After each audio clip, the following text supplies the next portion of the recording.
in 1925, his parents, Laurie's, this is Dad Johnson, Laurie's parents bought some property near north of Crossfield, I believe it was. And my grandmother, who became my grandmother, Jean Lamont, was teaching school nearby and boarding with these family friends, the Morrisons, and that's how they met. And they became engaged in 1925, and they were married on Valentine's Day, 1927.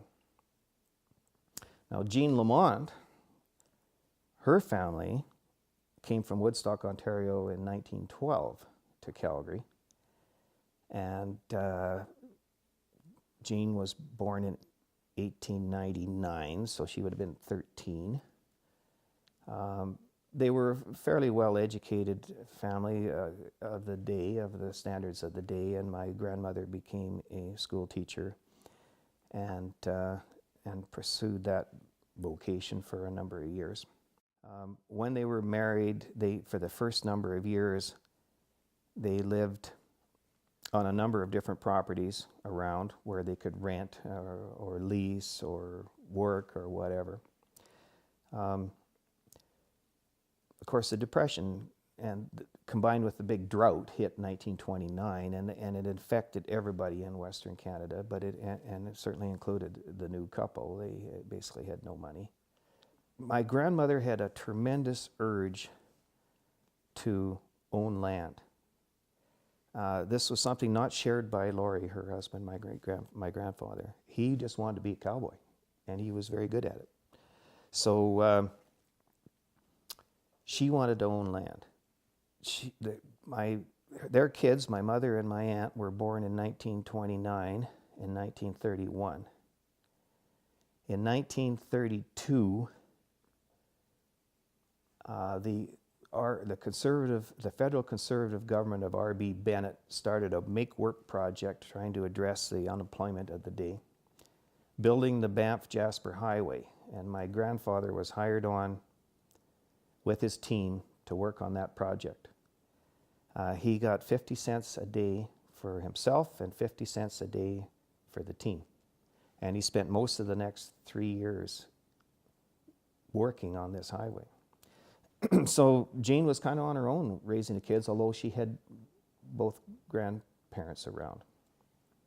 Jean desperately wanted to own land, so she decided to homestead her own piece of property in 1932, which was rather unheard of for a woman in those days.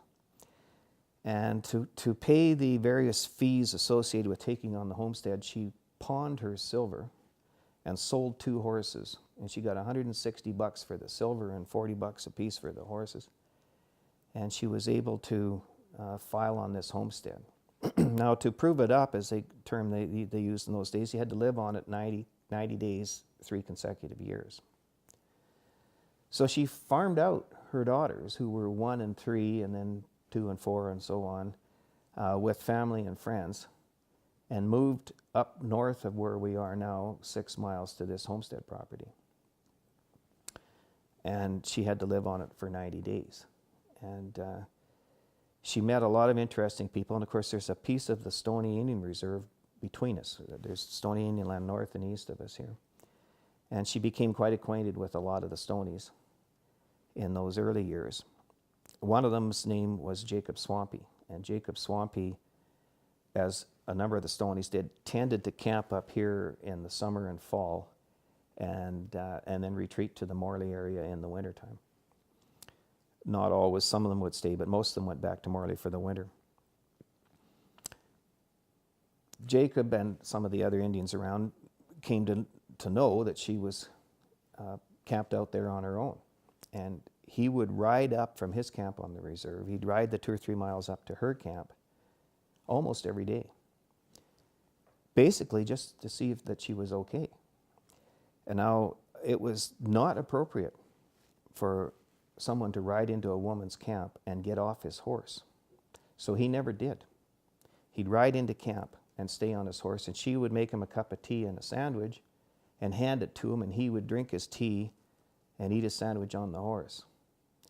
And he said, you know, there's bears. A woman shouldn't be here alone. There's grizzly bears here.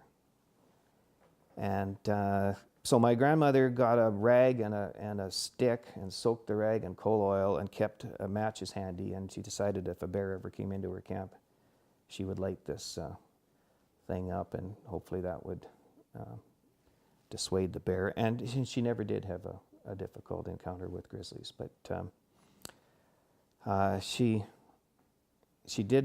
proved up her homestead, and I would like to read you a quote, if I may, of her in her memoirs about her time on the homestead. A quote from Jane Johnson of her early days homesteading her land. "I loved that valley, the only land I ever owned.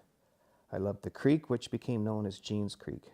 I remember putting my hand on a tree, my tree, with a feeling of affection.